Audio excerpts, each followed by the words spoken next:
जय हिंद दोस्तों, art smart study में आपका स्वागत है। आज हम लोग 10th क्लास का पूरा हिस्ट्री कंप्लीट करने वाले हैं। एक ही वीडियो में पूरा हिस्ट्री कंप्लीट रहेगा। तो चलिए ज़्यादा समय ना गवाते हुए स्टार्ट करते हैं। ज्योग्राफी का मास्टर वीडियो डाल दिया गया है। 51 मिनट के अंदर ही आप लोगों का पूरा ज्योग्राफी कंप्लीट करा दिया गया है। तो उसको अगर आप नहीं देखे हैं तो देख लीजिए, प्लेलिस्ट बन गया है। ये सामाजिक विज्ञान का दूसरा वीडियो रहेगा हिस्ट्री का। चलिए देखते हैं ज़्यादा समय ना गवाते हुए। हमारा पहला प्रश्न है कि प्रथम जेनेवा कन्वेंशन कब हुआ था। प्रथम जेनेवा कन्वेंशन हुआ था 1864 में हुआ था। 1864 में हुआ था। इटली का एकीकरण कब पूर्ण हुआ था। तो इटली का एकीकरण हुआ था 1871 में। इटली का एकीकरण कब हुआ था? 1871 में हुआ था। लुई फिलिप किस देश का शासक था? तो फ्रांस का शासक था। फ्रांस का शासक था। अगर बात करें फ्रांस की राजधानी कहाँ है? तो पेरिस है। ऑस्ट्रिया की राजधानी कहाँ है? तो ऑस्ट्रिया की राजधानी वियना है। कहाँ है? वियना है। इटली की राजधानी कहाँ है? तो रोम है। कहाँ है? रोम है। जर्मनी की राजधानी बर्लिन है। कहाँ है? बर्लिन है। तो इस सब राजधानी भी याद रखिएगा। तो यह क्या हो जाएगा? लुई फिलिप किस देश का शासक था, या किस देश का शासक था? तो फ्रांस का शासक था। चौथा प्रश्न है कि यूरोपीय सभ्यता का पालना किसे कहा जाता है? तो यूनान को कहा जाता है। अगर पूछेगा कि यूनान पुर्तगाल का राजधानी क्या है? तो पुर्तगाल का राजधानी होता है लिस्बन होता है। कहाँ होता है? लिस्बन। और प्रथम पुर्तगाली शासक वास्को डी गामा था, जो कि 1498 ईस्वी में भारत के केरला आया था और समुद्री मार्ग की खोज किया था, याद रखिएगा।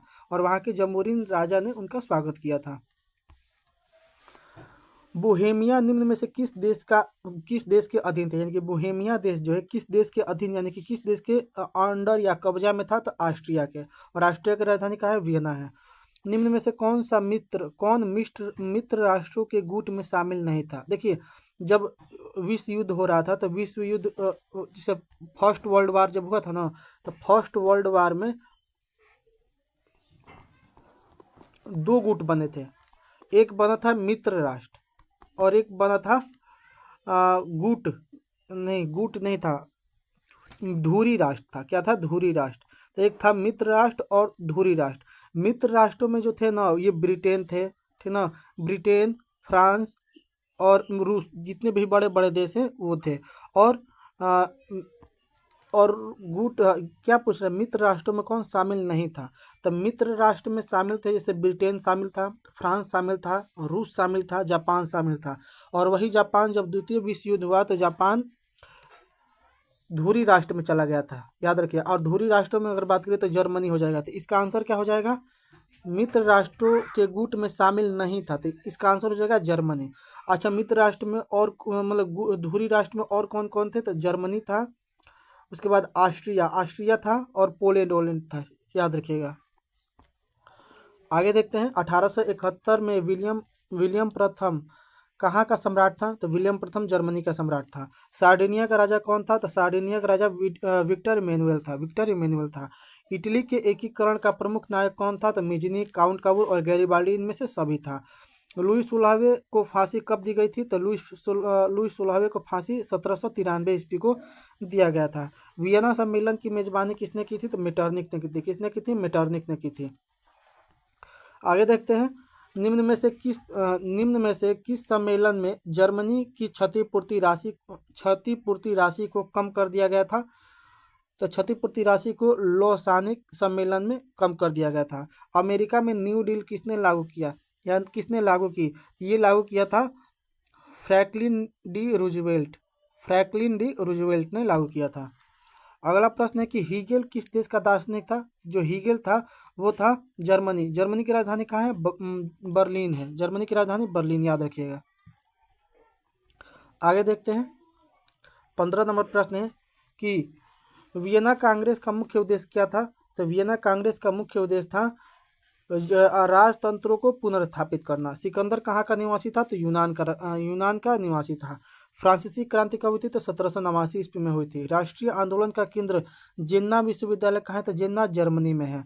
कोसुत का संबंध किस देश से था? तो हंगरियन राष्ट्रवादी नेता था कोसुत, याद रखिएगा।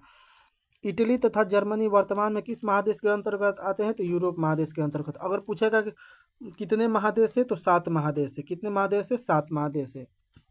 और सबसे बड़ा महादेश एशिया महादेश है। फ्रांस में किस शासन वंश की पुनर्स्थापना वियना कांग्रेस द्वारा की गई थी? तो बुर्बो वंश। मेजिनी का संबंध किस संगठन से था? तो कार्बोनारी। आगे देखते हैं, इटली एवं जर्मनी के एकीकरण के विरुद्ध में कौन सा देश था? तो इटली एवं जर्मनी के एकीकरण के विरुद्ध में था ऑस्ट्रिया था, और ऑस्ट्रिया की राजधानी वियना है, याद रखिएगा।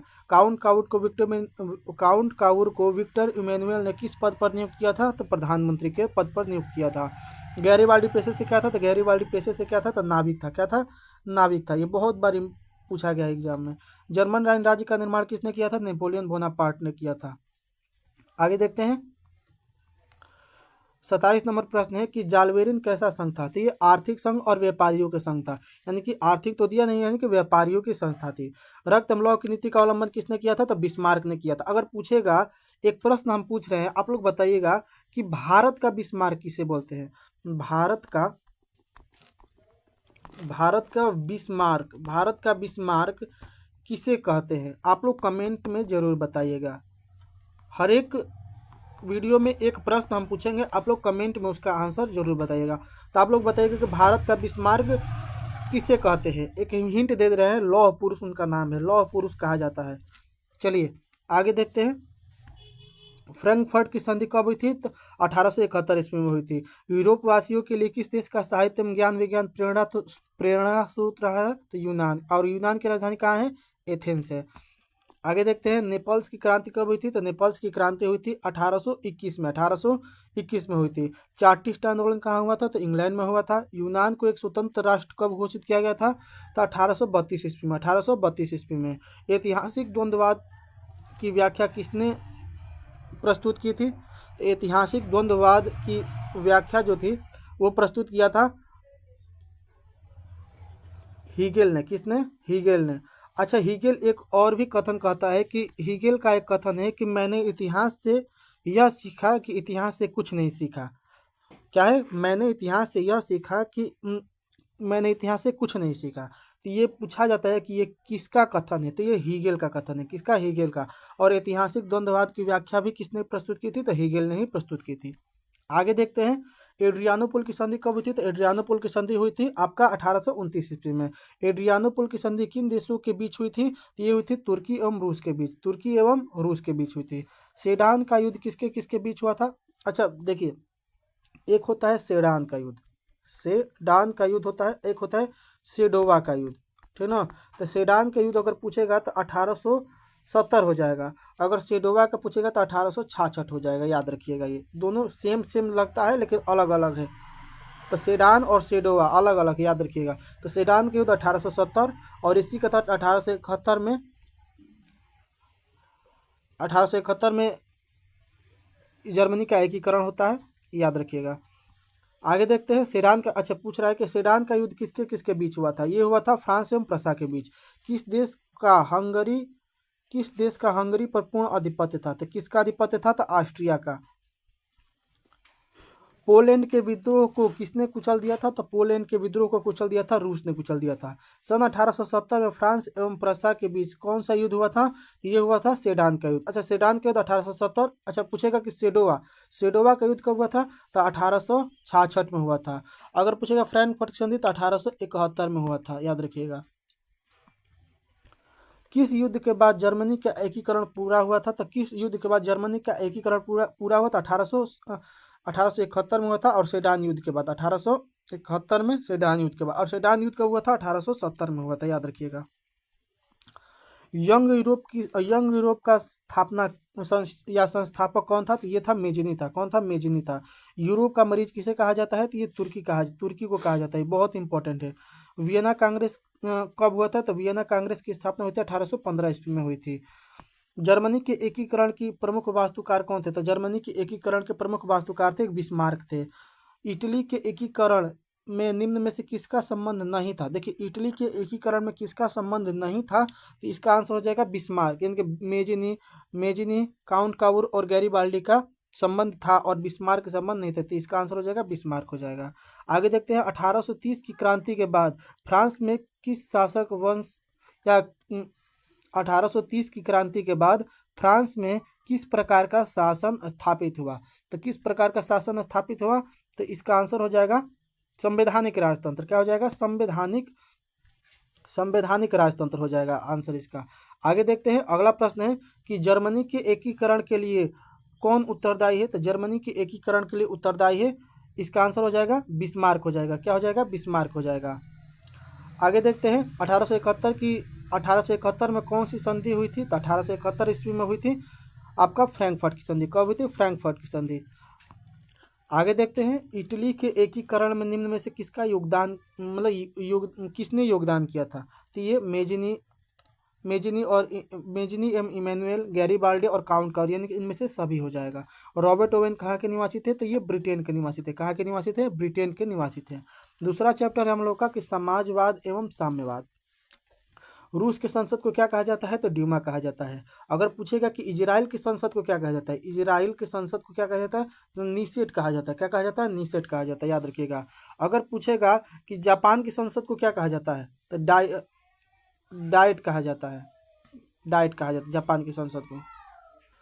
आगे देखते हैं, अंतर्राष्ट्रीय महिला दिवस की घोषणा किस वर्ष की गई थी? तो अंतर्राष्ट्रीय महिला वर्ष की घोषणा 1975 ईस्वी में की गई थी। 1919 में थर्ड इंटरनेशनल की स्थापना किसने की थी? तो थर्ड इंटरनेशनल की स्थापना लेनिन ने की थी। किसने की थी? लेनिन ने किया था। आगे देखते हैं,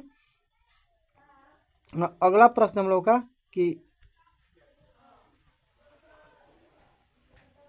सॉरी एक सेकेंड,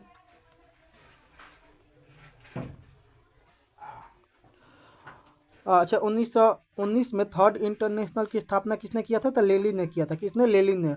और 1917 में पहली रूसी क्रांति किस नाम से जानी जाती है? देखिए, दो रूसी क्रांति हुआ था, एक नवंबर में हुआ था, एक फरवरी में। नवंबर में, तो नवंबर क्रांति को क्या कहा जाता है? बोल्शेविक क्रांति। और फरवरी क्रांति को क्या कहा जाता है? तो मेंशेविक क्रांति। तब बोल्शेविक बोला जाता है नवंबर क्रांति को, ठीक ना, बोल्शेविक बोला जाता है। और फरवरी क्रांति को मेंशेविक कहा जाता है। मेंशेविक कहा जाता है, मेंशेविक, ठीक ना। अगर बोलेगा बोल्शेविक क्रांति के नेता कौन थे? तो लेनिन थे। कौन थे? लेनिन थे। और मेंशेविक क्रांति के नेता केरेंस्की थे। कौन थे? केरेंस्की थे। केरेंस्की थे। अगर बोलेगा कि बोल्शेविक क्रांति का मतलब मत क्या था? तो ये था बहुमत। क्या था? बहुमत था। बोल्शेविक का मत बहुमत है और मेंशेविक का मत क्या है? अल्पमत है। क्या है? अल्पमत है। अच्छा, ये दोनों कब हुआ था? तो 1917 में हुआ था। कहाँ? 1917 में हुआ था। आगे देखते हैं, उसको याद कर लीजिएगा। तो बोलेगा 1917 में पहली रूसी क्रांति किस नाम से जानी जाती है? इसका आंसर हो जाएगा फरवरी क्रांति, क्योंकि फरवरी आएगा तबे ना नवंबर आएगा। तो फरवरी क्रांति को क्या बोलते हैं? मेंशेविक क्रांति। और नवंबर क्रांति को क्या बोलते हैं? बोल्शेविक क्रांति, याद रखिएगा। आगे देखते हैं, नई आर्थिक नीति किसने लागू किया था? तो लेनिन ने लागू किया था। लेनिन का उत्तराधिकारी कौन था? तो लेनिन का उत्तराधिकारी था स्टालिन था, स्टालिन। रूस में कृषक दास प्रथा का अंत कब हुआ था? तो 1871 में हुआ था। रूस में जार का अर्थ क्या होता है? तो जो रूस में जार का अर्थ होता है रूस का सम्राट। कार्ल मार्क्स का जन्म कब हुआ था और कहाँ हुआ था? अगर ये पूछेगा कि कार्ल मार्क्स का जन्म कब हुआ था और कहाँ हुआ था, तो इसका आंसर हो जाएगा 5 मई 1818 ईस्वी को राइन प्रांत के ट्रियर नगर में, यहाँ ट्रियर नगर में हुआ था। ट्रियर नगर में हुआ था और एक यहूदी परिवार में हुआ था। कहाँ हुआ था? एक यहूदी परिवार में हुआ था। तो क्या प्रश्न पूछ रहा है कि कार्ल मार्क्स का जन्म कब हुआ था? तो जर्मनी में। कहाँ हुआ था? जर्मनी राइन प्रांत के ट्रियर नगर में हुआ था। और कार्ल मार्क्स की दो पुस्तक है, बहुत ही इंपॉर्टेंट है। दो पुस्तक कार्ल मार्क्स की, एक है साम्यवादी घोषणा पत्र, याद रखिएगा, साम्यवादी घोषणा पत्र, जिसका प्रकाशन हुआ था 1848 में। और एक दूसरा पुस्तक है जिसका नाम है दास कैपिटल। क्या है? Das Kapital. और इसका प्रकाशन हुआ था 1867 में। अच्छा, पूछेगा कि समाजवादियों का बाइबल किसे कहते हैं? तो दास कैपिटल को कहते हैं, याद रखिएगा। साम्यवादी घोषणा पत्र, इसको हम लोग बोलते हैं कम्युनिस्ट मैनिफेस्टो। क्या बोलते हैं? कम्युनिस्ट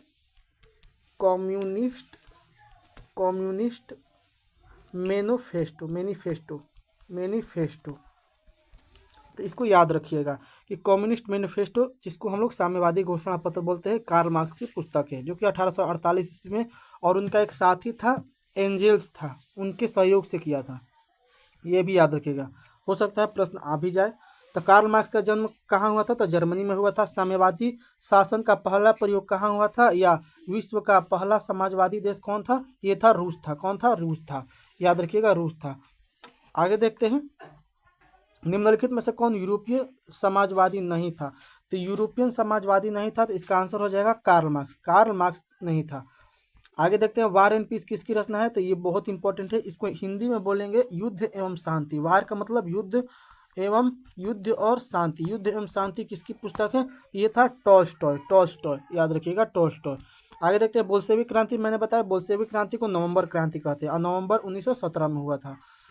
और आपको पता होगा कि 1917 ईस्वी में ही महात्मा गांधी ने चंपारण में सत्याग्रह किया था। चंपारण में सत्याग्रह किया था। आगे देखते हैं, 14 नंबर प्रश्न है कि लाल सेना का गठन किसने किया था? तो लाल सेना का गठन ट्राटस्की ने किया था। लेनिन की मृत्यु कब होती है? तो 1924 ईस्वी में होती है।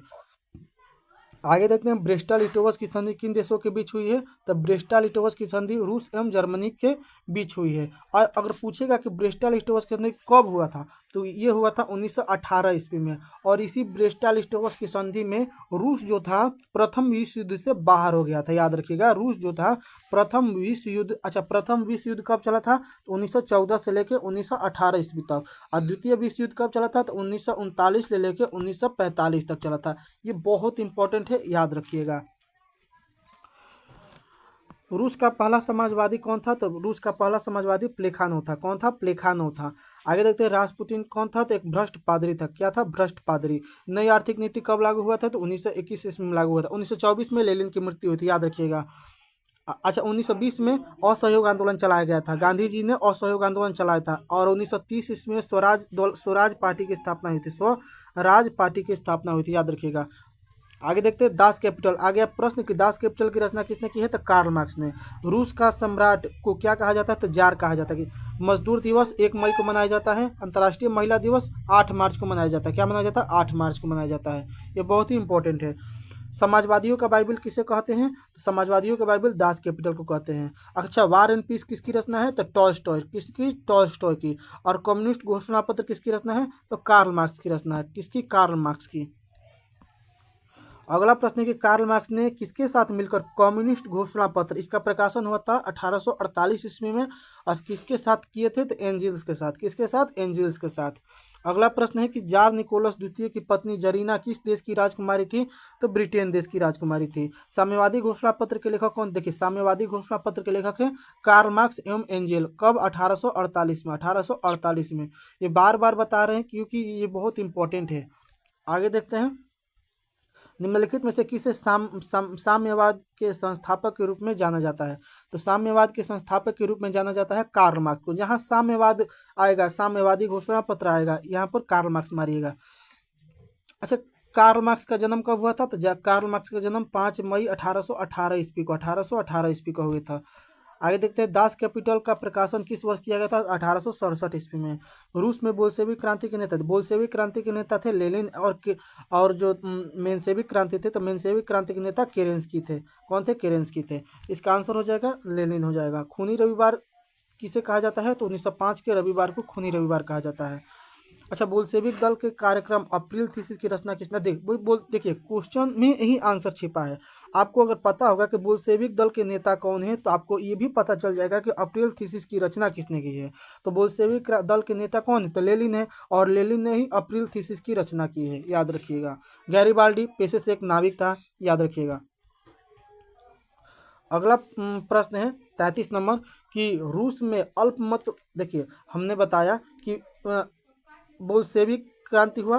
देखिए, बोल्शेविक क्रांति हुआ और एक मेंशेविक क्रांति हुआ। बोल्शेविक क्रांति को बोलते हैं बहुमत। क्या बोलते हैं? बहुमत बोला जाता है। और मेंशेविक क्रांति को अल्पमत कहा जाता है। अल्पमत कहा जाता है। यहाँ पर प्रश्न क्या बोल रहा है कि अल्पमत दल वाला क्या कहलाता है? रूस में अल्पमत दल वाला तो मेंशेविक हो जाएगा। मेंशेविक को क्या बोलते हैं? फरवरी, यानी कि फरवरी क्रांति के नाम से भी जाना जाता है। और बोल्शेविक क्रांति को अक्टूबर क्रांति के नाम से या नवंबर क्रांति के नाम से भी जाना जाता है। आगे देखते हैं, अंतर्राष्ट्रीय महिला दिवस की घोषणा किस संस्था ने किया था? तो संयुक्त राष्ट्र संघ ने। संयुक्त राष्ट्र संघ को यूएनओ बोलते हैं और इसकी स्थापना संयुक्त राष्ट्र संघ की स्थापना 1945 ईस्वी में हुई थी। और अच्छा क्यों हुई थी कि हुई थी कि देशों के बीच फिर से वर्ल्ड वार शुरू ना हो, इसी के लिए यूएनओ की स्थापना किया गया था। अच्छा यूएनओ में पूछेगा कि स्थायी सदस्य कितने होते हैं, तो स्थायी सदस्य होते हैं 5 और अस्थायी सदस्य कितने होते हैं, तो अस्थायी सदस्य होते हैं 10। अच्छा अस्थायी सदस्य का कार्यकाल कितना होता है, तो सिर्फ 2 साल होता है। 2 साल के बाद अस्थायी सदस्यों का कार्यकाल खत्म हो जाता है, याद रखिएगा। रूस में प्रतिनिधात्मक संस्था ड्यूमा का गठन कब किया गया था, तो रूस में प्रतिनिधात्मक संस्था ड्यूमा का गठन किया गया था 1905 में। कब किया था, 1905 में। किस संधि के तहत रूस जो था प्रथम विश्व युद्ध से बाहर हो गया था, तो ये प्रश्न मैंने आपको बताया।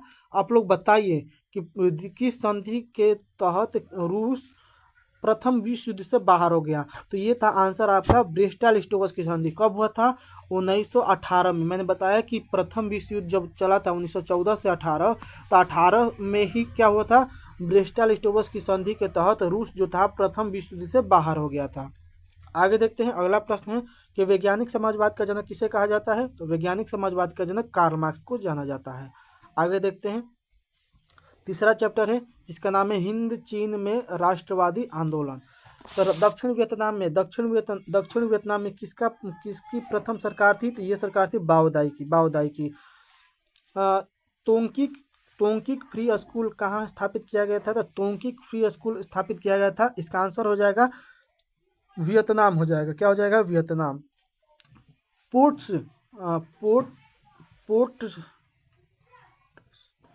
पोट्सडम की घोषणा के बाद किसने आत्मसमर्पण किया था, तो पोट्सडम की घोषणा के बाद किसने आत्मसमर्पण किया था, ये किया था जापान में। अच्छा ये प्रश्न पूछा जाता है कि कौन से देश ने जापान पर बम गिराया था, तो ये गिराया था यूएसए यानी कि अमेरिका ने गिराया था। अच्छा 2 बार गिराया था, एक 6 अगस्त को गिराया था, 6 अगस्त 1945 को, और एक गिराया था 9 अगस्त 1945 को। और सबसे पहले हिरोशिमा और उसके बाद हिरोशिमा पर गिराया था, हिरोशिमा पर, और एक गिराया था नागासाकी पर। कब, नागासाकी, जगह का नाम है नागासाकी, याद रखिएगा। और कब, 1945 में। किसने गिराया था, यूएसए यानी कि रूस अमेरिका ने गिराया था। किसने, अमेरिका ने। अगला प्रश्न है कि हिंद चीन क्षेत्र में कौन कौन से देश आते हैं, तो ये देश आते हैं कंबोडिया, वियतनाम और लाओस आते हैं, याद रखिएगा। अच्छा कंबोडिया में एक मंदिर है जिसका नाम है अंकोर वाट का मंदिर, याद रखिएगा। तो ये प्रश्न आइएगा कि अंकोर वाट का मंदिर कहाँ है, तो कंबोडिया में। अगर पूछा किसने बनवाया था, तो सूर्य वर्मा द्वितीय ने बनवाया था, याद रखिएगा, 12वीं सदी में। आगे देखते हैं, हिंद चीन पहुंचने वाला प्रथम व्यापारी कौन था, तो पुर्तगाली था। और पुर्तगाली ही भारत पर पहले आया था और अंतिम में भी गया था, याद रखिएगा। 1498 ईस्वी में आया था और 1961 ईस्वी में गोवा से गया था, याद रखिएगा। आगे देखते हैं, अगला प्रश्न है कि हिंद चीन में बसने वाले फ्रांसीसी को क्या कहा जाता है, तो कोलोन कहा जाता है। नरोत्तम सिंधानु कहाँ का शासक था, लाओस का। नरोत्तम सिंधानु कहाँ का शासक था, तो ये कंबोडिया का था, सॉरी ये लाओस नहीं होगा, कंबोडिया का शासक था। आगे देखते हैं, the history of the loss of Vietnam के लेखक कौन है, फान बोइचाओ हैं। अगला प्रश्न है कि मार्च 1946 में फ्रांस व वियतनाम के बीच होने वाले समझौते को क्या कहते हैं, तो हनोई समझौता। ये भी प्रश्न एग्जाम में पूछा जाता है कि हनोई समझौता कब हुआ था, तो 1946, याद रखिएगा, मार्च 1946 में। अगला प्रश्न हम लोग का कि किस प्रसिद्ध दार्शनिक ने एक अदालत लगाकर अमेरिका को वियतनाम युद्ध के लिए आरोपी करार दिया था, तो ये था रसेल, याद रखिएगा। आगे देखते हैं, हिंद चीन क्षेत्र में अंतिम युद्ध समाप्ति के समय अमेरिकी राष्ट्रपति कौन था, तो ये था आपका निक्सन था। कौन था, निक्सन था। हुआ आंदोलन किस प्रकृति का था, तो क्रांतिकारी धार्मिक प्रकृति का था। आगे देखते हैं, जेनेवा समझौता कब हुआ था, तो जेनेवा समझौता हुआ था आपका 1954 में। अच्छा हनोई समझौता कब हुआ था, तो 1946 में। हनोई समझौता 1946 में हुआ था। आगे देखते हैं, उत्तरी एवं दक्षिणी वियतनाम का एकीकरण कब हुआ था, तो 1975 में हुआ था, याद रखिएगा 1975, बहुत ज़्यादा इंपॉर्टेंट है ये। आगे देखते हैं, अन्नामी दल का संस्थापक कौन था, तो अन्नामी दल का संस्थापक था आपका जोन गुएन आई था। दिएन वियन फू के युद्ध में कौन बुरी तरह पराजित हुआ था, तो ये हुआ था फ्रांस पूरी तरह पराजित हुआ था। आगे देखते हैं, क्रांतिकारी संगठन दुई तान हुई के नेता कौन थे, तो दुई तान हुई के नेता थे कुआंग दे थे। जापान ने हिंद चीन पर कब अधिकार कर लिया था? तो जापान ने हिंद चीन पर कब अधिकार किया था? तो ये किया था 1940 ईस्वी में किया था। आगे देखते हैं स्कॉलर्स विद्रोह कब हुआ था? तो स्कॉलर्स विद्रोह हुआ था 1868 में। अच्छा, अगर हम पूछेंगे कि 1867 में किस पुस्तक को रचा गया था, तो ये आप लोग बताइएगा कि दास कैपिटल। अच्छा, ये आप लोग कमेंट में बताइएगा कि दास कैपिटल का प्रकाशन किसने किया था और कब किया था? तो कब? तो 1867। और किसने किया था? आप लोग कमेंट में बताइएगा। आगे देखते हैं वियतनाम में टोकिन फ्री स्कूल की घोषणा कब हुई थी? तो टोकिन फ्री स्कूल की घोषणा हुई थी आपका 1907 ईस्वी में। 1907 ईस्वी में। अच्छा, आप लोग अगर पढ़े होंगे तो आप लोग पता होगा कि टिस्को की स्थापना भी कब हुई थी? 1907 में ही हुई थी। आगे देखते हैं अंकोर वाट के मंदिर का निर्माण किस शासक ने करवाया था? तो सूर्यवर्मा द्वितीय ने करवाया था। अंकोर वाट का मंदिर कहाँ है? तो कंबोडिया में है। कंबोडिया की राजधानी कहाँ है? तो नोम पेन है। कहाँ है? Phnom Penh. बाओदाई की सरकार कहाँ थी? तो दक्षिणी वियतनाम में थी। दक्षिणी वियतनाम में। अगला प्रश्न है कि निम्नलिखित में से क्या पोट्सडम की घोषणा का उद्देश्य था? तो पोट्सडम की घोषणा का उद्देश्य क्या था? तो ये उद्देश्य था जापान का आत्मसमर्पण ही इस घोषणा का उद्देश्य था। आगे देखते हैं अगला चैप्टर है भारत में राष्ट्रवाद। ये बहुत ही इंपॉर्टेंट है, इससे एग्जाम में कम से कम 5 प्रश्न बनेंगे, बस इससे बोल रहे हैं। आगे देखते हैं, चलिए शुरू करते हैं। भारत में राष्ट्रवाद किस कानून के विरोध में जलियांवाला बाग हत्याकांड की सभा बुलाई गई थी? तो ये बुलाई गई थी आपका रॉलेट एक्ट। अगर हम पूछेंगे कि रॉलेट एक्ट कब हुआ था? तो 1919 ईस्वी में 1919 ईस्वी में रॉलेट एक्ट आया था। और रॉलेट एक्ट के विरोध में ही जलियांवाला बाग में एक सभा बुलाई गई थी। और रॉलेट एक्ट एक ऐसा कानून था, रॉलेट एक्ट को गांधी जी जो थे ना, गांधी जी ने कहा था इसको काला कानून। ये भी प्रश्न पूछा जाता है कि किस कानून को काला कानून कहा जाता है? तो रॉलेट एक्ट को। और रॉलेट एक्ट में क्या हुआ था? तो रॉलेट एक्ट में हुआ था कि दो नेता थे। कौन दो नेता? एक थे सत्यपाल और एक थे किचलू। सत्यपाल और एक थे किचलू। ये दोनों को गिरफ्तार कर लिया गया था। और इनकी गिरफ्तारी के विरोध में जलियांवाला बाग में एक सभा बुलाई गई थी। और उस सभा में जनरल ओ डायर ने अंधाधुंध गोलियां बरसा दी। अगर पूछा जाता है कि जलियांवाला बाग जो है किसकी संपत्ति है? तो जल्ली नामक व्यक्ति की संपत्ति है। किसकी? जल्ली नामक व्यक्ति की संपत्ति है। किसकी? जल्ली नामक। अगर पूछेगा कि जलियांवाला बाग हत्याकांड में किसने मतलब कि अंग्रेजों को यह सूचना दी थी? तो हंसराज नामक व्यक्ति था, एक हंसराज। ये बहुत ज़्यादा इंपॉर्टेंट है। हंसराज ने जनरल ओ डायर को बता दिया था।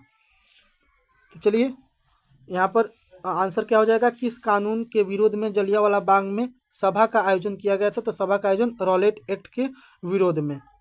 आगे देखते हैं ब्रिटिश सरकार ने गांधी जी को क्या उपाधि दी? तो गांधी जी को कैसर हिंद की उपाधि दी थी। कैसर हिंद की उपाधि। अगर नाइट की उपाधि, तो रविंद्रनाथ टैगोर को नाइट की उपाधि दिया था। रविंद्रनाथ टैगोर को नाइट की उपाधि। और महात्मा की उपाधि जो सुभाष चंद्र बोस थे उन्होंने महात्मा की उपाधि दिया था।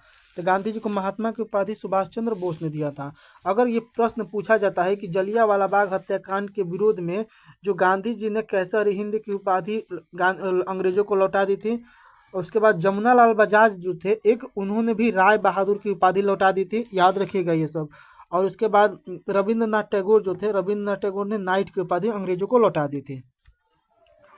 अच्छा, ये प्रश्न पूछा जाता है कि गांधी जी को कैसर हिंद की उपाधि अंग्रेजों ने कब दी थी? तो अंग्रेजों ने 1915 ईस्वी में दी थी। 1915 ईस्वी में जब गांधी जी दक्षिण अफ्रीका से भारत लौट कर आए थे, तो ये गांधी जी ने कहा ना कि अंग्रेज प्रथम विश्व युद्ध लड़ रहे हैं और जो भारतीय हैं वो भारतीय भी इनके साथ दें। किनकी? अंग्रेजों की साथ दी। और अंग्रेजों को भारतीयों के साथ देने के लिए ही अंग्रेजों ने कहा था कि गांधी जी को कैसर हिंद की उपाधि दिया था। याद रखिएगा। यानी कि गांधी जी बोल रहे हैं भारत के लोगों को कि भाई ब्रिटेन जो है, इंग्लैंड जो है, ब्रिटिश है, वो प्रथम विश्व युद्ध में कमज़ोर है। कमज़ोर तो नहीं था, लेकिन वो बोल रहे थे कि अंग्रेज़ों की तरफ से युद्ध में लड़ो।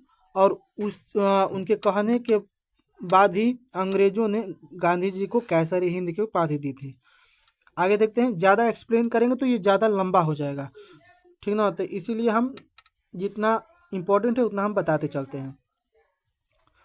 अगर कहानी पढ़ाने लगेंगे तो ये बहुत ज़्यादा लंबा हो जाएगा। आप लोग कहिएगा तो चैप्टर वाइज चैप्टर भी हम बना देंगे इसका, लेकिन एग्ज़ाम बहुत नज़दीक है तो चैप्टर वाइज चैप्टर अब पढ़ने का समय नहीं है, ज़्यादा से ज़्यादा एक ही वीडियो में कंप्लीट करने की कोशिश करेंगे।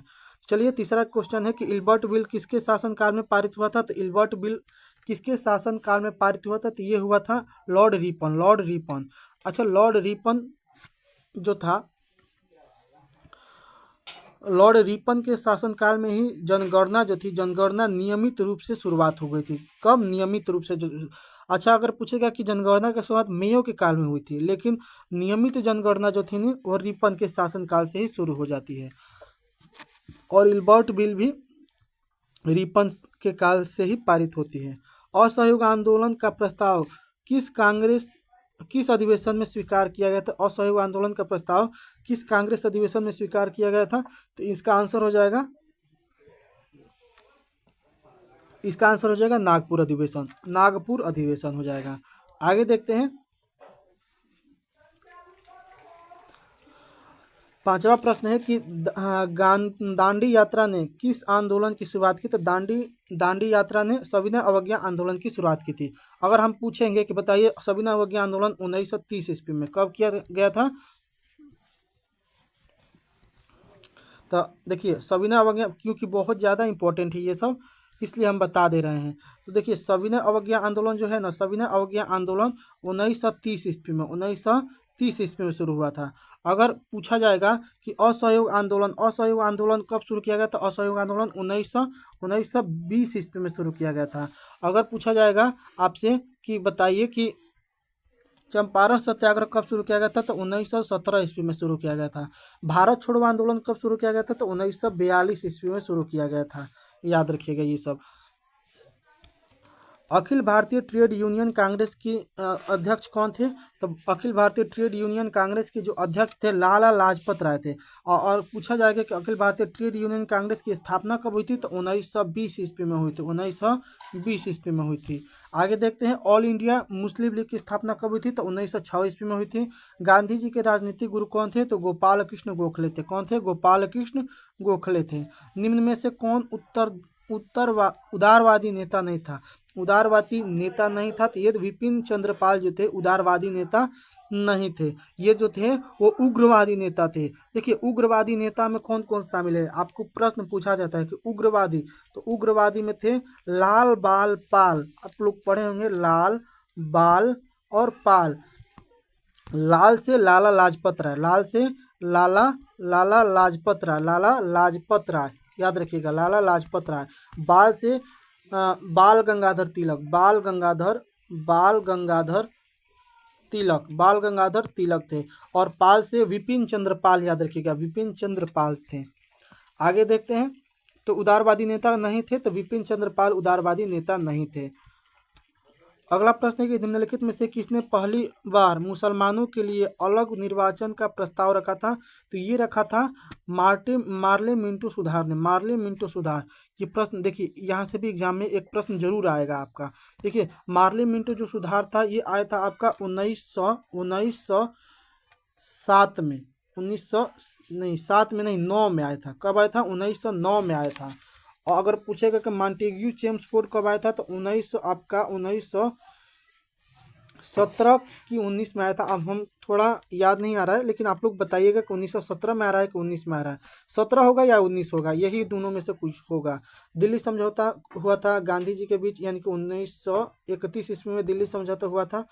साइमन कमीशन जो था, साइमन कमीशन भारत आया था। कब आया था, तो साइमन कमीशन का विरोध किए थे 1928 ईस्वी। साइमन कमीशन बन गया था 27 में, लेकिन भारत आया था 28 में आया था। और इसी साइमन कमीशन में लाला लाजपत राय को लाठियों से मारकर उनकी हत्या कर दी गई थी। और उन्होंने ये भी कहा था कि मेरे सिर पर लाठी की एक एक जो आहत है या एक एक प्रहार है अंग्रेजी शासन में ताबूत की कील साबित होगी। ये भी प्रश्न बार बार पूछा जाता है, याद रखिएगा।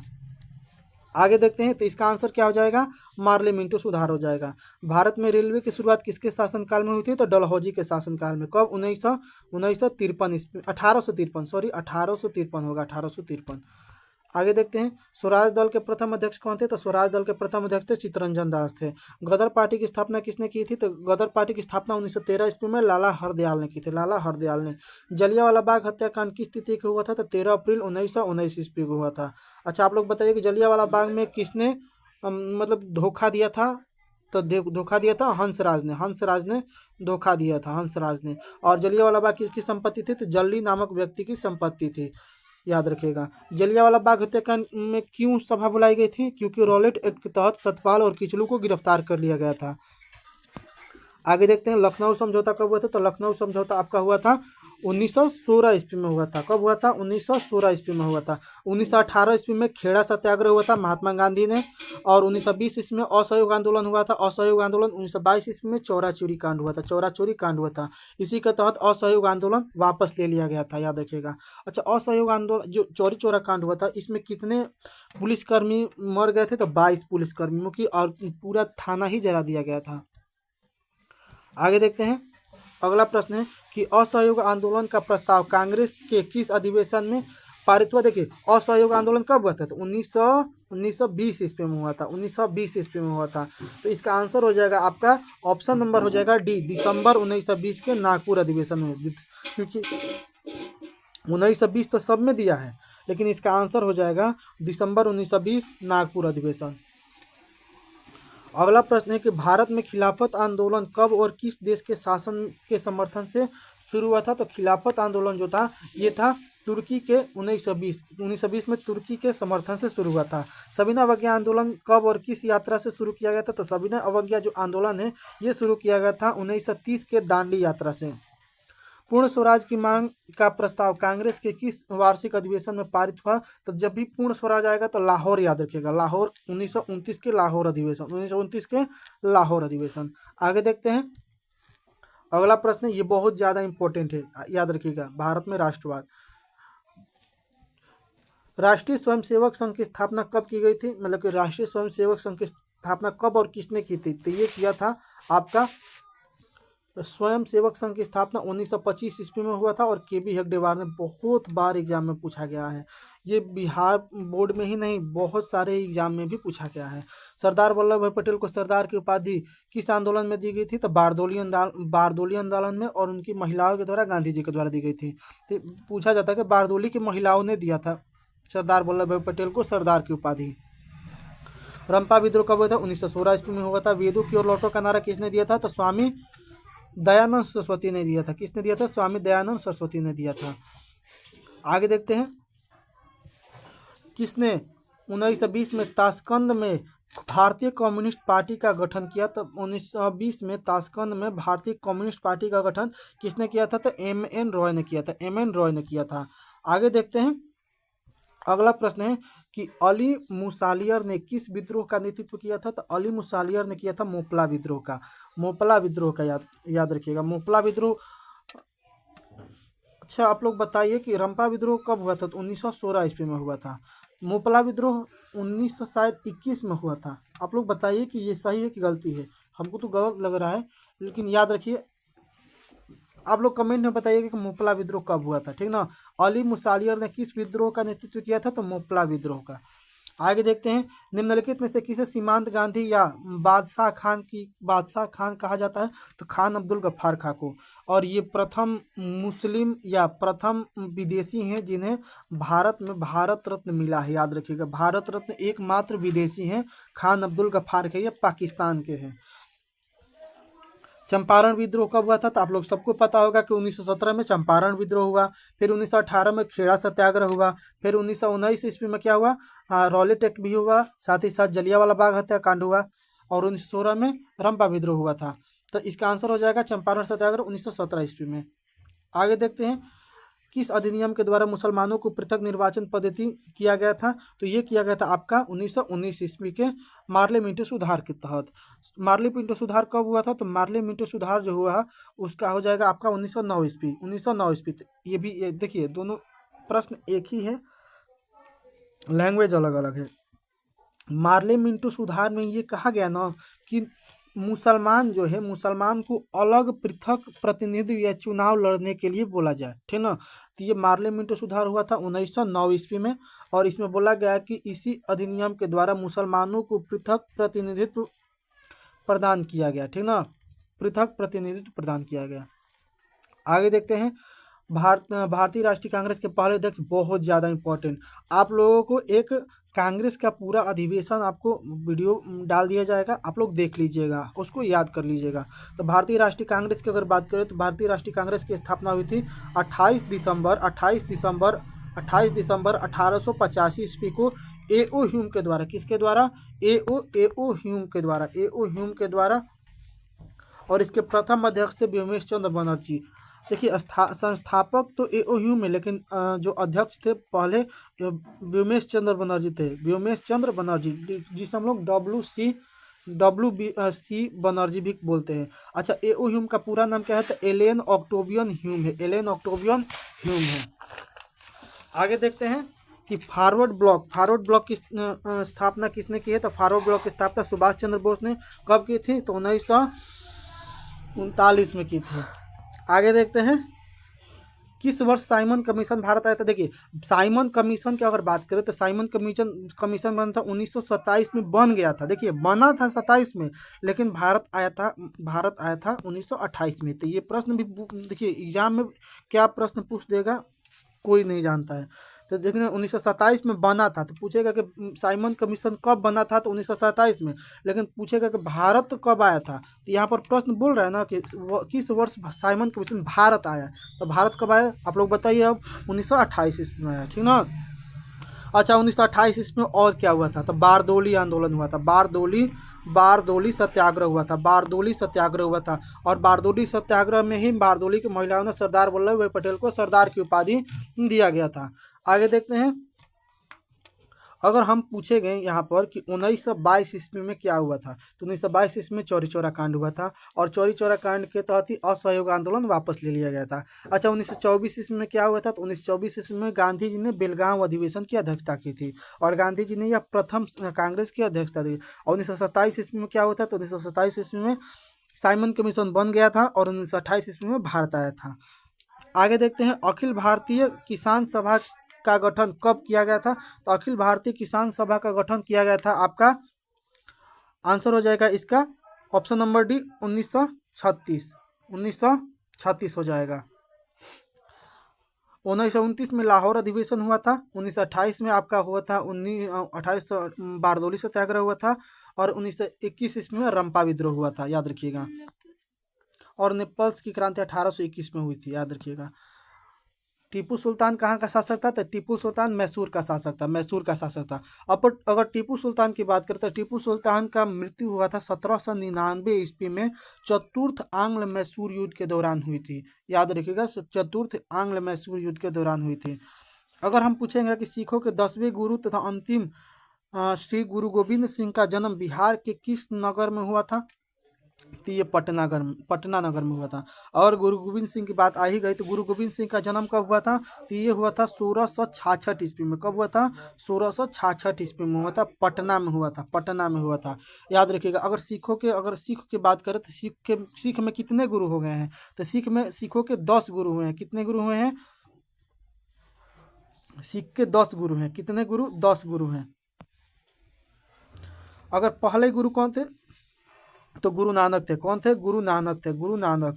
दूसरे गुरु कौन थे? तो दूसरे गुरु अंगद थे। कौन थे? गुरु अंगद। तीसरे गुरु कौन थे? तो अमरदास थे। कौन थे? अमरदास थे, अमरदास। चौथे गुरु कौन थे? तो रामदास थे। कौन थे? रामदास थे। पांचवें गुरु कौन थे? तो गुरु अर्जुन देव थे। कौन थे? अर्जुन देव थे। छठे गुरु कौन थे? तो गुरु तेग बहादुर थे। कौन थे? नहीं, गुरु तेग बहादुर, एक सेकेंड। पहले गुरु नानक, दूसरे अंगद, तीसरे अमरदास, चौथे रामदास, पांचवें अर्जुन देव, छठे हरगोविंद, हर राय, हरकिशन। ठीक, तो हरगोविंद है, हरगोविंद। सातवें हरगोविंद, हर राय। उसके बाद आठवें है हरकिशन। कौन है? हरकिशन है। और उसके बाद जो नौवें गुरु हैं वो तेग बहादुर है। कौन है? तेग बहादुर है। और 10वें गुरु हैं सबसे अंतिम गुरु गुरु गोविंद सिंह है, गुरु गोविंद सिंह है, याद रखिएगा गुरु गोविंद सिंह। ये 10 गुरु के नाम आप लोग लिख लीजिएगा और याद कर लीजिएगा। पूछा जाता है कि 5वें गुरु कौन थे, 8वें गुरु कौन थे, तो ये भी आप लोग कंफ्यूज मत करिएगा, होखिएगा मत। आप बोलिएगा तो याद करा देंगे आपको। तो सिखों के 10वें गुरु एवं अंतिम गुरु गुरु गोविंद सिंह का जन्म बिहार के किस नगर में हुआ था, तो पटना नगर में हुआ था। आगे देखते हैं ब्रह्म समाज। अगर ब्रह्म समाज के संस्थापक की बात करें तो ब्रह्म समाज की स्थापना किसने किया था, तो राजा राम मोहन राय ने किया था। किसने किया था, राजा राम मोहन राय ने किया था। गांधी जी ने साबरमती आश्रम की स्थापना करी थी 1916 ईस्वी में। अच्छा यहाँ पर देखिए 1916 ईस्वी में साबरमती आश्रम की स्थापना हुई थी। 1915 ईस्वी में गांधी जी भारत लौटे थे दक्षिण अफ्रीका से। याद रखिएगा ये दोनों चीज। आगे देखते हैं भारतीय राष्ट्रीय कांग्रेस की स्थापना कब हुई थी, तो 1885 ईस्वी में हुई थी।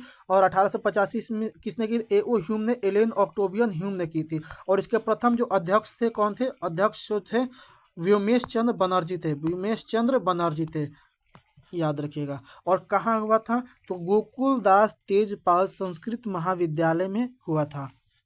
आगे देखते हैं सिपाही विद्रोह। आप लोगों को पता होगा सिपाही विद्रोह, इसे हम लोग 1857 की क्रांति भी बोलते हैं। तो सिपाही विद्रोह कब होता है, 1857 ईस्वी में। 1885 में क्या हुआ था, तो आईएनसी की स्थापना हुई थी। आईएनसी मतलब इंटरनेशनल, मतलब इंडियन नेशनल कांग्रेस, यानी कि कांग्रेस की स्थापना हुई थी, याद रखिएगा 28 दिसंबर 1885 ईस्वी को।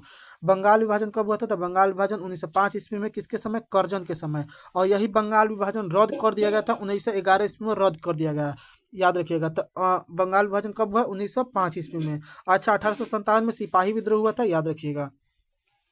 किस घटना के विरोध में महात्मा गांधी ने कैसर हिंद की उपाधि लौटा दी थी, तो ये जलियांवाला बाग हत्याकांड। अगर पूछा जाएगा कि अच्छा बताइए कि इसका तो आंसर हो जाएगा जलियांवाला बाग। अगर पूछेगा चौरी चौरा कांड कब हुआ था, तो 1922 ईस्वी में हुआ था। गांधी इरविन समझौता कब हुआ था, 1931 ईस्वी में हुआ था।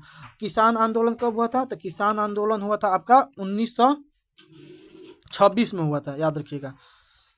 आगे देखते हैं चौरी चौरा कांड के बाद गांधी जी ने निम्नलिखित में से किस आंदोलन को बंद कर दी। देखिए तो यही था असहयोग आंदोलन। असहयोग आंदोलन चलाया गया था 1920 ईस्वी में, और 20 से 22 तक गया ना, तो 22 में आंदोलन उग्र हो गया, जिसमें गोरखपुर नामक जगह पर एक थाना को ही जला दिया गया था, जिसमें 22 कर्मचारी या 22 पुलिसकर्मियों की मृत्यु हो गई थी। आप लोग ध्यान रखिएगा। तो 1922 में कितने व्यक्ति मर गए थे, तो 22 को, 22 में 22 याद हो जाएगा। आगे देखते हैं असहयोग आंदोलन कब हुआ था, तो 1900 हुआ था, 1920 से 22 तक हुआ था। और 22 में चौरी चौरा कांड की वजह से ये असहयोग आंदोलन स्थगित कर दिया गया था। अगर उन्हें खिलाफत आंदोलन की बात करें तो खिलाफत आंदोलन कब हुआ था, खिलाफत आंदोलन हुआ था आपका 1920 ईस्वी में, 1920 ईस्वी में हुआ था। आगे देखते सविनय अवज्ञा आंदोलन कब हुआ था, तो 1930 ईस्वी में हुआ था। और भारत छोड़ो आंदोलन कब हुआ था, 1942 ईस्वी में हुआ था। खिलाफत आंदोलन 1919 ईस्वी में हुआ था, याद रखिएगा 20 में नहीं हुआ था, 1919 ईस्वी में हुआ। आगे देखते हैं भारत छोड़ो आंदोलन का प्रसिद्ध नारा क्या था, तो करो या मरो। करो या मरो का नारा किसने दिया था, करो या मरो का नारा गांधी जी ने दिया था। अगर पूछा जाएगा कि फूट डालो और शासन करो का नीति किसकी थी, तो अंग्रेजों की थी। किसकी थी, अंग्रेजों ने यही नीति अपनाई थी कि फूट डालो और राज करो। गांधी जी ने भारत में सत्याग्रह का पहला प्रयोग कहाँ से किया था, तो चंपारण से। चंपारण 1917 में चंपारण विद्रोह हुआ। चंपारण के नीलहे किसानों में कम से कम 20 कट्ठा भूमि पर 3 कट्ठा पर जमीन पर मतलब नील की खेती करना अनिवार्य कर दिया गया था, जिससे वहाँ के जो नेता थे राजकुमार शुक्ल जो थे, वो गांधी जी को आमंत्रित किए कि गांधी जी आई है, जो देखी बड़ा दिक्कत बा, ठीक नो। तो अलन आ गांधी जी ओइजा सत्याग्रह कैलन। ओकरा बाद चंपारण सत्याग्रह के दौरान नीलहे किसानों पर जो अत्याचार होता रहे वो खत्म हो गई। उसके बाद तो 1917 ईस्वी के बाद 1918 ईस्वी में खेड़ा मजदूर मिल, जो मजदूर था, मजदूर के मिलों में उनकी पेंशन को लेकर उनके जो काम करते थे, और उनके जो, देखिए हम समझा रहे हैं, खेड़ा सत्याग्रह 1918 ईस्वी में हुआ था। और ये क्यों हुआ था, तो देखिए इसका एक कहानी है कि 1914 से 1918 ईस्वी तक प्रथम विश्व युद्ध चला था। और प्रथम विश्व युद्ध के दौरान ही बहुत ही भारतीयों की स्थिति जंजर हो गई थी। यानी कि इसका कहने का मतलब कि 1914 से 1918 ईस्वी में प्रथम विश्व युद्ध चला, तो इसमें बहुत खर्चा हुआ, बहुत सारे क्षतिग्रस्त हुए, जिसमें जो किसान थे वो किसान और 1914 से 18 ईस्वी में जो प्रथम विश्व युद्ध हुआ, इसमें महंगाई बढ़ने लगी, महंगाई बढ़ गई, जिसके कारण किसानों की जो पालन पोषण था या उनका जो आय था वो कम होने लगा, जिसके कारण किसान बोल रहे थे कि हमारी आय मतलब कि हमारी जो पैसा है बढ़ा दीजिए। तो ये जो फैक्ट्री वाले थे, ये खेड़ा खेड़ा में फैक्ट्री वाले थे, वो नहीं बढ़ा रहे थे। तो इसी के लिए गांधी जी को बुलाया गया और गांधी जी ने इनको गांधी जी ने यहाँ पर खेड़ा में आकर आंदोलन किए, याद रखिएगा। और एक बात ये भी है कि खेड़ा में जो अंग्रेज जो थे वो बोल रहे थे कि प्रथम विश्व युद्ध के दौरान तो बहुत ही किसानों की स्थिति जर्जर हो गई थी, और ये बोल रहे थे कि लगान देना पड़ेगा। तो ये बोल रहे हैं कि हमारे पास तो कुछ है ही नहीं कि लगान देंगे। तो गांधी जी ने कहा कि जो देने लायक हैं, यानी कि जो देने की स्थिति में लगान है वो देंगे, और जो नहीं देने की स्थिति में है वो नहीं देंगे। समझ में आ रहा ना? तो याद रखिएगा, बस यही याद रखिए कि 1917 ईस्वी में चंपारण सत्याग्रह हुआ था, और 1918 ईस्वी में खेड़ा सत्याग्रह हुआ था। आगे देखते हैं तीन कठिया प्रथा किन पर लागू था? तो किन पर? तो किसानों पर। किन पर? किसानों पर था। आगे देखते हैं जलियांवाला बाग हत्याकांड की जांच के लिए सरकार ने किस समिति का गठन किया था? तो हंटर कमेटी का गठन किया था। आगे देखते हैं डॉक्टर राजेंद्र प्रसाद का जन्म कहाँ हुआ था? तो बिहार में हुआ था। बिहार के जीरादेई नामक जगह पर हो, जीरादेई नामक गांव में। भारतीय कम्युनिस्ट पार्टी की स्थापना कब हुई थी? कि भारतीय कम्युनिस्ट पार्टी की स्थापना हुई थी आपका 1925 ईस्वी में। कब हुआ था? 1925 ईस्वी में हुआ था। निम्नलिखित में से किस सिख गुरु का जन्म पटना में हुआ था? तो 10वें गुरु। और 10वें गुरु कौन थे? गुरु गोविंद सिंह थे। आगे देखते हैं बिहार जो है बंगाल से पृथक कब हुआ था? तो 1912 ईस्वी में हुआ था। 1936 ईस्वी में बिहार से उड़ीसा अलग हुआ था। बिहार से उड़ीसा अलग हुआ था, याद रखिएगा, उड़ीसा अलग हुआ था। आगे देखते हैं दिसंबर 1929 ईस्वी में किस नदी के तट पर नेहरू जी ने तिरंगा फहराया था? तो ये था रावी नदी के तट पर। किसने? रावी नदी के तट पर। क्रांतिकारी नेता सूर्य सेन का उपनाम क्या था? तब मास्टरदा था। क्या था? मास्टरदा था। आगे देखते हैं किस कानून के विरोध में जलियांवाला बाग में सभा बुलाई गई थी? तो रॉलेट एक्ट। रॉलेट एक्ट कब हुआ था? 1919 ईस्वी में हुआ था। किसके अनुरोध पर महात्मा गांधी चंपारण आए थे? तो राजकुमार शुक्ल के अनुरोध पर। जयप्रकाश नारायण ने एक आंदोलन किया था जिसका नाम है संपूर्ण क्रांति। क्या? संपूर्ण क्रांति। और ये कब हुआ था? 1974 में हुआ था। 1974 में हुआ था, और इसी में इन्होंने संपूर्ण क्रांति का नारा दिया था। अच्छा, डॉक्टर राजेंद्र प्रसाद को बिहार का बिस्मार्क कहा जाता है, और भारत का बिस्मार्क कहा जाता है सरदार वल्लभ भाई पटेल को। सरदार वल्लभ भाई पटेल को। आगे देखते हैं सविनय अवज्ञा आंदोलन के समय भारत के वायसराय कौन थे? तो सविनय अवज्ञा आंदोलन कब हुआ था? तो 1930 ईस्वी में हुआ था। सविनय अवज्ञा आंदोलन 30 में, और 30 में इरविन था। इसी के साथ 1931 ईस्वी में गांधी इरविन समझौता भी होता है, याद रखिएगा। अच्छा, लॉर्ड डलहौजी के समय रेल चलता है, रेल, डाक और तार सेवा शुरू होता है, याद रखिएगा।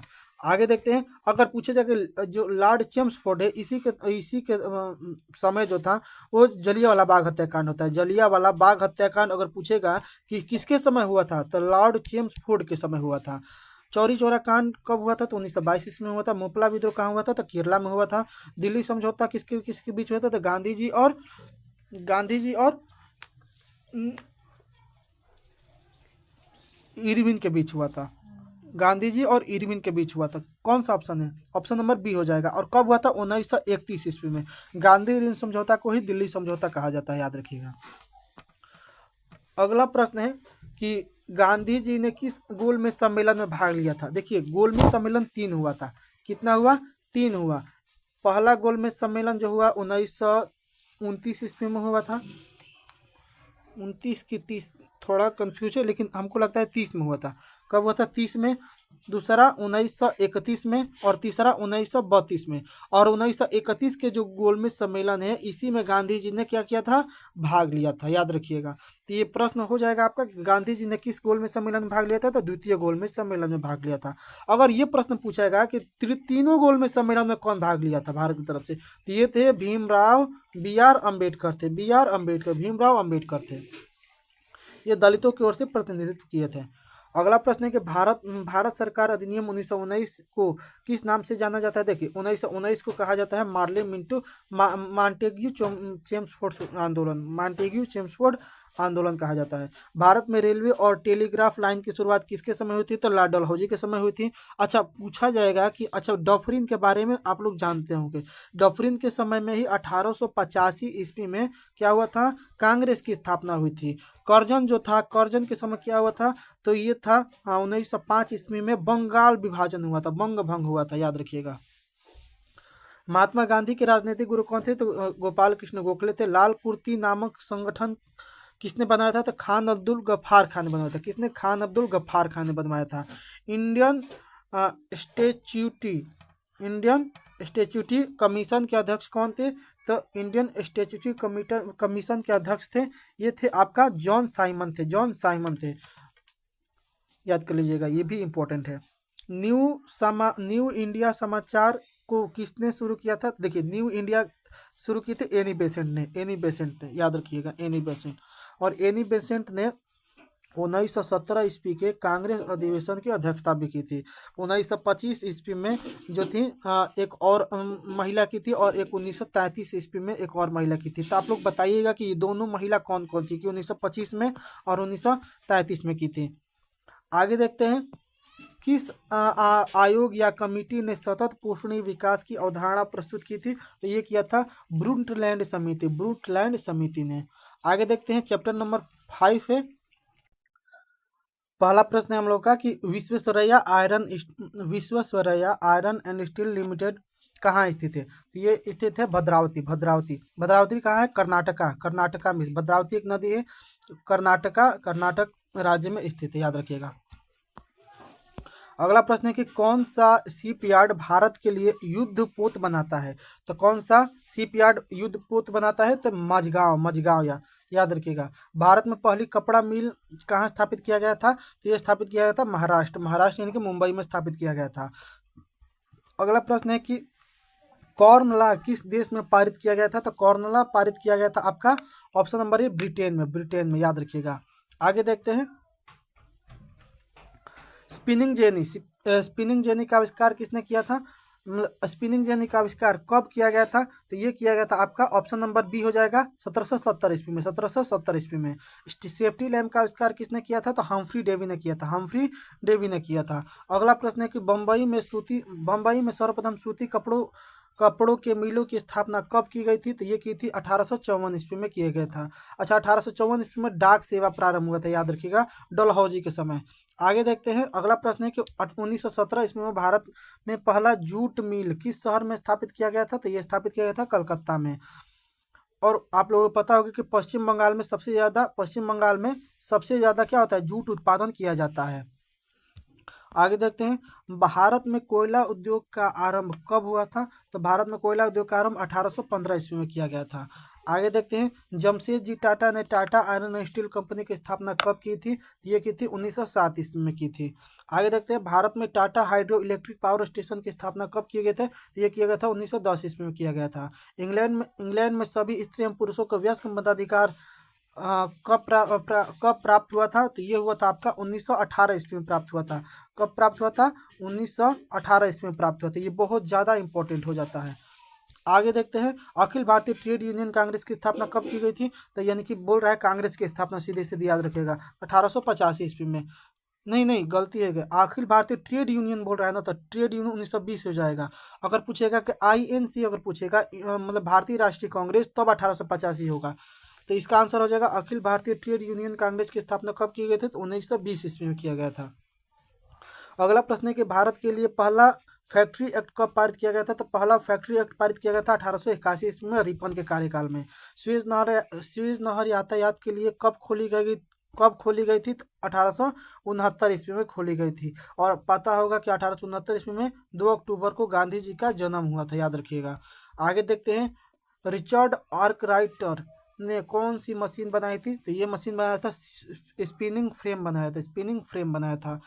द्वारिकानाथ टैगोर कहाँ के उद्योगपति है, तो नाम से ही लग रहा है द्वारिकानाथ टैगोर है वो कहाँ के उद्योगपति है, तो बंगाल के हैं, याद रखिएगा, बंगाल के हैं।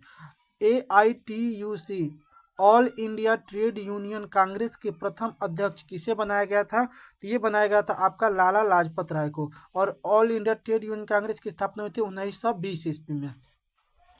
आगे देखते हैं अंतर्राष्ट्रीय श्रमिक संगठन की स्थापना किस वर्ष की गई थी? तो ये की गई 1919 ईस्वी में किया गया था। अच्छा, 1919 ईस्वी में और क्या हुआ था?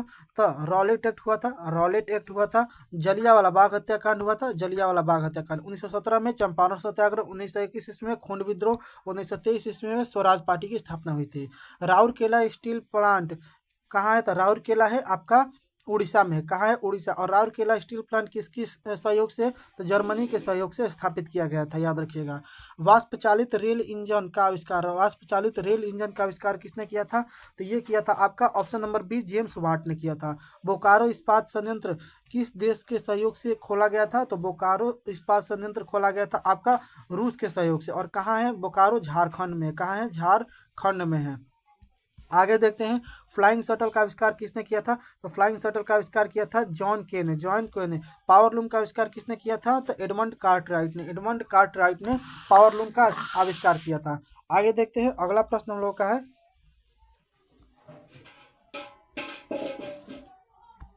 अंतर्राष्ट्रीय श्रमिक संगठन का मुख्यालय कहाँ है? देखिए श्रमिक जहाँ आएगा ना, तो अंतर्राष्ट्रीय श्रमिक संघ का मुख्यालय हो जाएगा आपका जेनेवा हो जाएगा।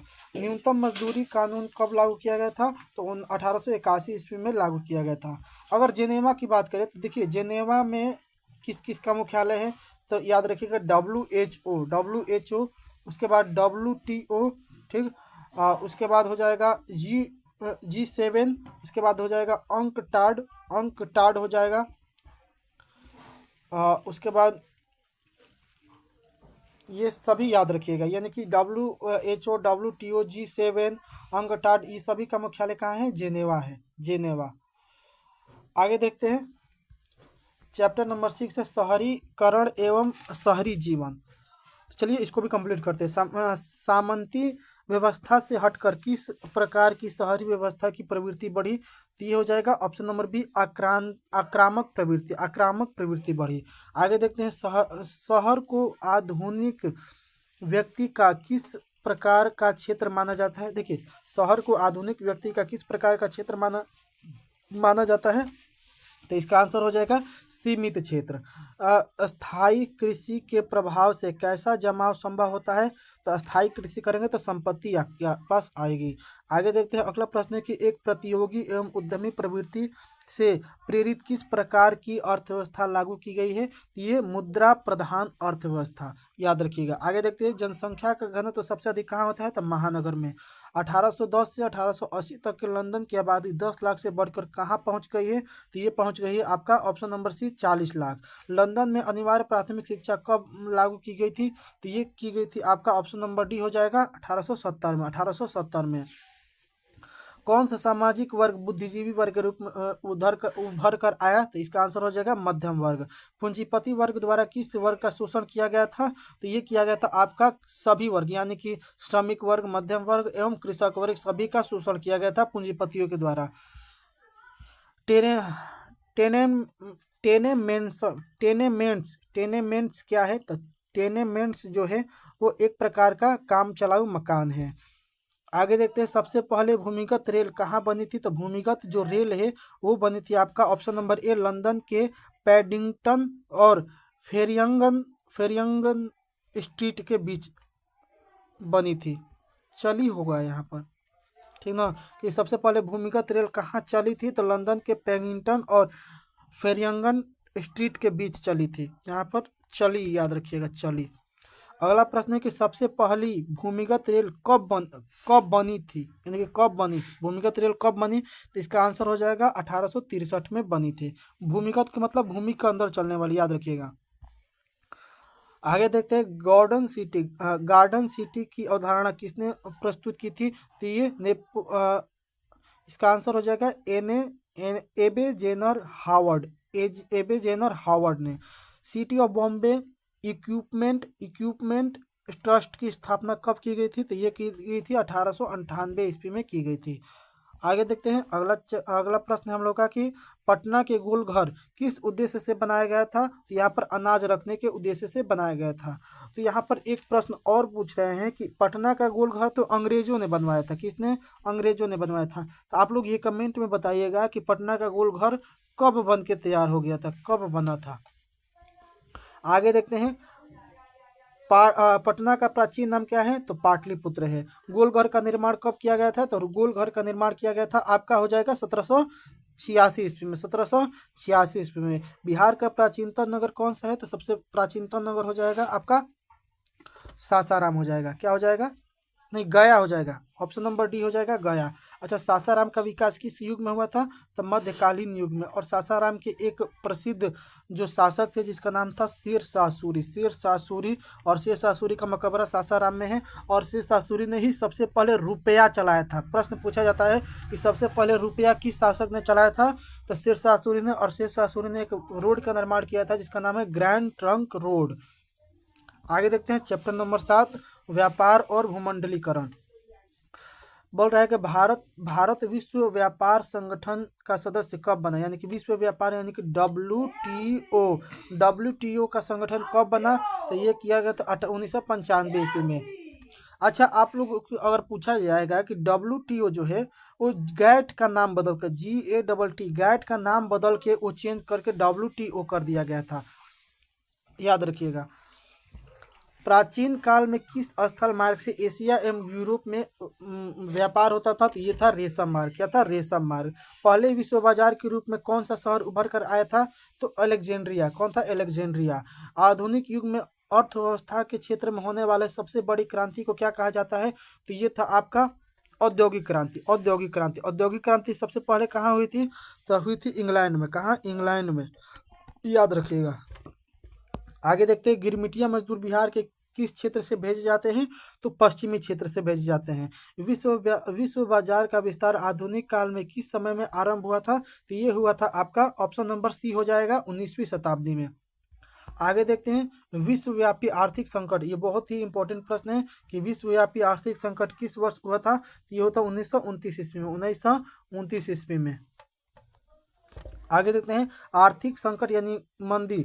आर्थिक संकट के कारण यूरोप में कौन सी नई शासन प्रणाली का उदय हुआ था? तो ये हुआ था फासीवादी नाजीवादी शासन प्रणाली। ये भी बहुत ज़्यादा इंपॉर्टेंट है। ब्रेटन वुड्स सम्मेलन किस वर्ष हुआ था? तो ब्रेटन वुड्स सम्मेलन हुआ था 1944 ईस्वी में, याद रखिएगा। भूमंडलीकरण की शुरुआत किस दशक में हुई थी? तो भूमंडलीकरण की शुरुआत कब हुई थी? तो 1990 के दशक में हुई थी। 1990 के दशक में हुई थी। द्वितीय महामारी या द्वितीय महायुद्ध के बाद यूरोप में कौन सी संस्था का उदय आर्थिक दुष्प्रभावों को समाप्त करने के लिए किया गया था? तो ये किया गया था आपका ऑप्शन नंबर हो जाएगा डी, यूरोपियन संघ। यूरोपियन संघ की स्थापना की गई थी 1945 में। चीन में क्रांति कब हुई थी? तो चीन में क्रांति आपका हुई थी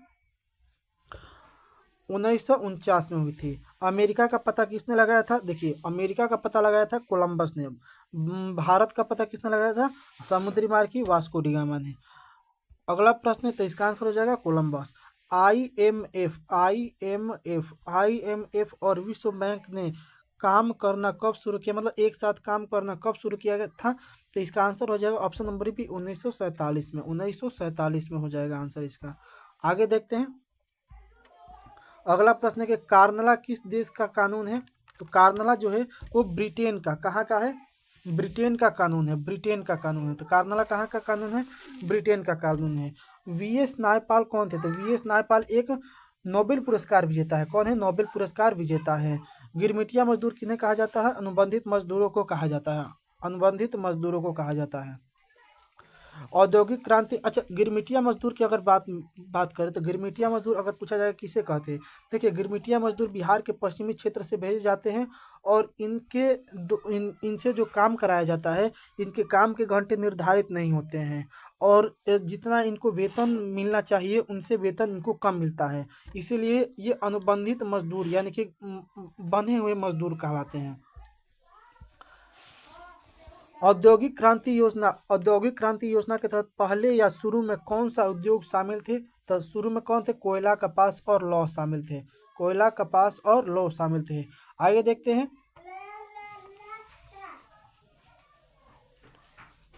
अगला प्रश्न है कि दुनिया में कितने देश संयुक्त राष्ट्र संघ के सदस्य हैं? तो कितने देश हैं? तो 193 देश हैं।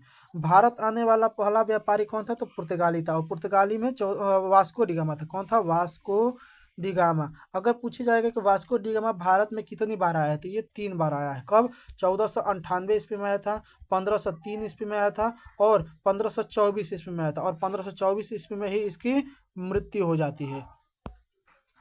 अगला लास्ट चैप्टर है हम लोग का प्रेस, संस्कृति एवं राष्ट्रवाद। तो पहला प्रश्न है कि इंडिपेंडेंस का प्रकाशन किसने किया था? तो ये किया था आपका मोतीलाल नेहरू ने। मोतीलाल नेहरू। अच्छा, मोतीलाल नेहरू थे जवाहरलाल नेहरू के पिताजी हैं। कौन है? पिताजी हैं, याद रखिएगा। संवाद कौमुदी का प्रकाशन किस भाषा में हुआ है? तो ये बांग्ला भाषा में हुआ है। कौन से भाषा में? बांग्ला भाषा में हुआ है। अगला प्रश्न है कि महात्मा गांधी ने किस पत्र का संपादन किया था? तो यंग इंडिया का संपादन किया था। किस पत्र ने रातों रात वर्नाक्युलर प्रेस एक्ट से बचने के लिए अपनी भाषा बदल दी थी? तो अमृत बाजार पत्रिका ने। याद रखिएगा, ये बहुत ज़्यादा इंपॉर्टेंट है। अमृत बाजार पत्रिका ने। 13वीं सदी में किसने ब्लॉक प्रिंटिंग के नमूने यूरोप पहुंचाए थे? ये पहुंचाए थे मार्को पोलो ने। मार्को पोलो ने ही चीन की खोज की थी। कहाँ किसकी खोज थी? चीन की खोज की थी। याद रखिएगा, चीन की खोज की थी। आगे देखते हैं। गुटनबर्ग का जन्म किस देश में हुआ है? तो जर्मनी में हुआ है। याद रखिएगा। और इन्हें ही क्या बोलते हैं? प्रेस के बारे में इन्होंने जानकारी दिया था, गुटनबर्ग ने सर्वप्रथम किस पुस्तक की छपाई की थी? तो बाइबिल की छपाई की थी। याद रखिएगा। इंग्लैंड में मुद्रण कला को पहुंचाने वाले कौन थे? तो इंग्लैंड में मुद्रण कला को पहुंचाने वाले थे कैक्सटन थे। कौन थे? कैक्सटन। आगे देखते हैं। किसने कहा कि मुद्रण ईश्वर की दी हुई महानतम देन है और सबसे बड़ा तोहफा है? तो मार्टिन लूथर की। रूसो कहाँ का दार्शनिक था? तो रूसो जो था फ्रांस का दार्शनिक था। विश्व में सर्वप्रथम मुद्रण की शुरुआत कहाँ हुई थी? तो चीन में। अगर पूछेगा कि सिविल सेवा की शुरुआत सबसे पहले चीन में हुई थी, याद रखिएगा। आगे देखते हैं। 12 नंबर प्रश्न है कि किस देश की सिविल सेवा परीक्षा ने मुद्रित पुस्तकों यानी कि सामग्रियों की मांग बढ़ाई है? तो चीन की। याद रखिएगा। ये भी प्रश्न पूछा जाता है कि सिविल सेवा परीक्षा की शुरुआत चीन ने सबसे पहले पुस्तक मुद्रा या पुस्तकों की मुद्रित करने की सर्वप्रथम किसने की थी? तो चीन ने। और कागज का आविष्कार भी चीन में ही हुआ था। मुद्रण तकनीक का विकास सर्वप्रथम कहाँ हुआ था? तो चीन में। मार्टिन लूथर कौन थे? धर्म सुधारक थे। कौन थे? धर्म सुधारक थे। अगला है इनक्विजिशन क्या था? तो इनक्विजिशन जो है वो एक प्रकार का धर्म आंदोलन था। क्या था? धर्म आंदोलन। वर्नाक्युलर प्रेस एक्ट कब पास किया गया था? तो 1878 ईस्वी में पास किया गया था। इनमें से कौन निम्न जातीय आंदोलन के प्रणेता थे? तो निम्न जातीय आंदोलन के प्रणेता ज्योतिबा फुले थे। आगे देखते हैं। हिंद स्वराज पुस्तक के लेखक कौन है? तो हिंद स्वराज के महात्मा गांधी है। याद रखिएगा। आगे देखते हैं। 95 स्थापनाएं पंचानवे स्थापनाएं किसकी रचना है? तो ये पुस्तक है मार्टिन लूथर की। बहुत ज़्यादा इंपॉर्टेंट है, याद रखिएगा। आगे देखते हैं। हिंदुस्तान रिव्यू का प्रकाशन किसने आरंभ किया था? तो हिंदुस्तान रिव्यू का प्रकाशन सच्चिदानंद सिन्हा ने किया था। अगर बात करें सच्चिदानंद सिन्हा की, तो ये जब हम लोग का संविधान बन के तैयार हुआ था, तो संविधान के सबसे पहले अस्थायी अध्यक्ष सच्चिदानंद सिन्हा ही थे। याद रखिएगा। और सबसे बुजुर्ग व्यक्ति यानी कि सबसे उम्रदराज व्यक्ति भी सच्चिदानंद सिन्हा ही थे। और ये बिहार के मुरार नामक जगह के ये निवासी थे। आगे देखते हैं। कागज का आविष्कार किस देश में हुआ था? तो कागज का आविष्कार जो है चीन में हुआ था। ऐतिहासिक मुद्रण शोध कब शुरू हुआ था? तो ऐतिहासिक मुद्रण शोध हुआ था 1940 में, 1940 ईस्वी में। सॉरी, 1440 है, 1440। ऐतिहासिक मुद्रण शोध कब शुरू किया गया था? 1440 में शुरू किया गया था। आगे देखते हैं। भारतीय समाचार पत्रों के मुक्तिदाता किसे कहते हैं? तो चार्ल्स मेटकॉफ को कहा जाता है। याद रखिएगा। अमृत बाजार पत्रिका के संपादक कौन थे? तो मोतीलाल घोष थे। मराठा समाचार पत्र का संपादन किसने किया था? तो ये किया था अंग्रेजी में। मराठा समाचार पत्र किस भाषा में से संबंधित था? तो ये था आपका अंग्रेजी भाषा से। विश्व की प्रथम पेपर मिल की स्थापना कब हुई थी? तो पेपर मिल की स्थापना हुई थी आपका ऑप्शन नंबर हो जाएगा ए, जर्मनी में। मिरातुल अखबार के संस्थापक कौन है? तो मिरातुल अखबार के संस्थापक है राजा राम मोहन राय थे। बंगाल गजट का प्रकाशन किसने किया था? तो जेम्स ऑगस्टस हिक्की ने किया था। और वर्नाक्युलर प्रेस एक्ट किसने पारित की थी? तो लिटन ने पारित किया था। और वर्नाक्युलर प्रेस एक्ट किसने रद्द किया था? तो रिपन ने रद्द किया था। देखिए, वर्नाक्युलर प्रेस एक्ट पारित किया था लिटन ने, लेकिन जो रिपन जो था, देखिए लिटन का कार्यकाल था आपका 1876 से लेके 80 तक, और रिपन का कार्यकाल था 1880 से लेके 84 तक, याद रखिएगा आप लोग। तो इसका आंसर हो जाएगा लॉर्ड रिपन ने वर्नाक्युलर प्रेस एक्ट रद्द किया था। तो यहाँ पर हमारा पूरा हिस्ट्री कंप्लीट होता है। तो आप लोगों को ये वीडियो कैसा लगा आप लोग कमेंट में ज़रूर बताइएगा। अगर आप नए हैं तो सब्सक्राइब करिए, लाइक करिए और दोस्तों के पास शेयर कर दीजिएगा। चलिए, धन्यवाद। मिलते हैं अगले मास्टर वीडियो के साथ। धन्यवाद। जय हिंद।